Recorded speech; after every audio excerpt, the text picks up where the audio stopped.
Professor Stott, you have the podium next. Brian, may I just take 1 second to thank very much the Rosencrantz Foundation and Intelligence Squared for having the great courtesy to invite me over from London to participate in this very exciting set of debates. Thank you also to all my colleagues for their contribution, and above all to the audience for, I'm sure, going to be exciting participation as well. And I want to start exactly with that consensus word that was used by Richard. Can I just remind you, he wanted an example. In the early 20th century, 95% of scientists believed in eugenics. Science does not progress by consensus.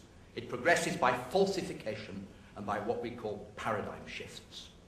And in my riposte of my 2 minutes, I'll be coming to a paradigm shift that could actually throw the whole of what that other side is saying through the window. But that's later. What I want to come to now is the 1970s that Robert Rosencrantz quite correctly reminded us of, because then a crisis was announced. And I want to quote from 3 newspapers. The Christian Science Monitor. Warning, Earth's climate is changing faster than even experts expect. I really like that. Your own New York Times. A major cooling of the climate is widely inevitable. And Newsweek. Back to consensus.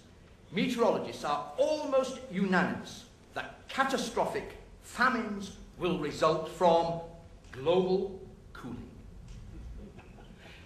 That was the 1970s, and there are many headlines. And what I would like to stress is, it was a stress on consensus, it was faster than expected, the evidence came from the oceans, from polar bears, it's always polar bears, from the changing seasons, and it's always disaster. Why do we believe them now? And what is important in this, I think, is to remember what that first Earth Day claimed.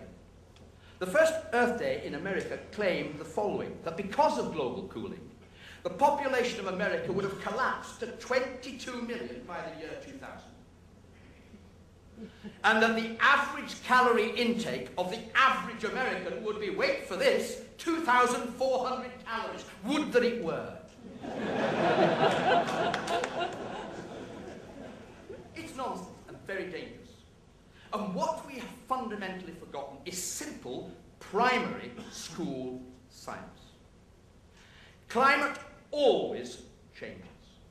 It is always, as Dick said, warming or cooling. It's never stable. And if it were stable, it would actually be interesting science. Because it would be the first time for 4.5 billion years. Secondly, humans have been influencing climate for 1 million years as hominids, from the first hominid that set fire to the savanna grasslands in Africa. When particulates and gases started to rise and they changed the reflectivity of the surface of the Earth. It's a long relationship. So the debate, is climate changing and are humans affecting climate change, is actually nearly irrelevant. The answers are yes and yes. And always will be. What is really crucial in all this is something that none of the scientists or none of the politicians want you really to hear. Climate is the most complex system we know, governed by thousands of factors. I haven't time to list them. But the point is, it's like in my country, Glasgow on a Saturday night. Chaos. And what we're trying to do is manage it by dealing with one pub, one in, and it just won't work. That's the danger. In such a system, doing something at the margins and not doing something at the margins are equally unpredictable. And the question we should be asking our politicians are, what climate are you actually aiming to produce? And when we get there, won't it change anyway?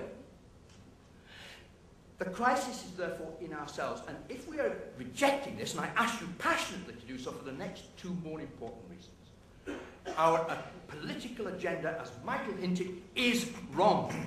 There are 2 great crises in the world, of which the biggest, unquestionably, is 4 billion people in poverty.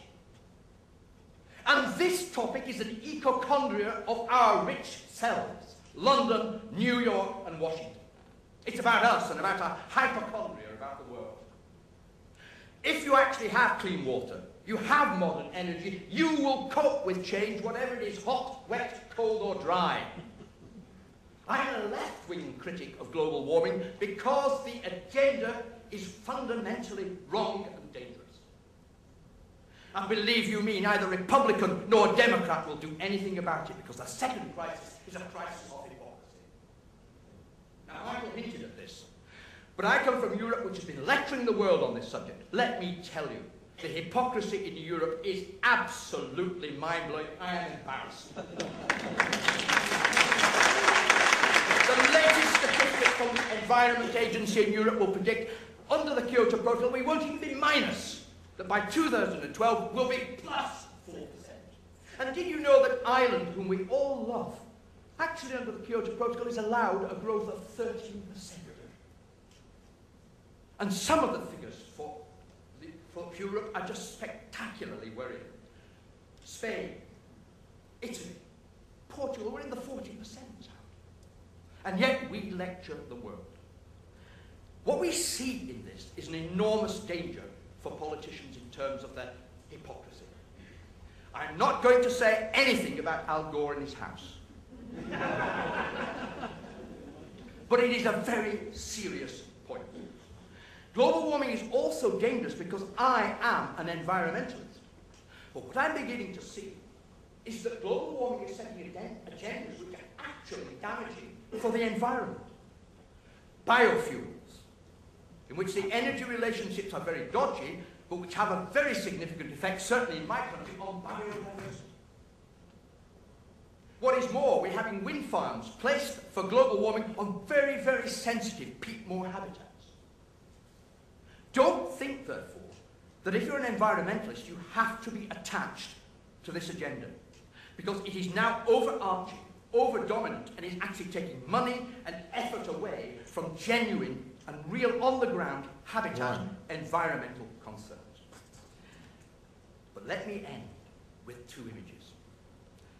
Angela Merkel, the German Chancellor, my own good Prime Minister, for whom I voted, let me emphasize, arguing in public 2 weeks ago as to who in Annie Get the Gun style can produce the best temperature. I can do 2 degrees C, said Angela. No, I can only do 3, said Tony. Stand back a minute. Those are politicians telling you that they can control climate to a degree Celsius. This is a political crisis, not a crisis as put here, and I ask you passionately to vote against it.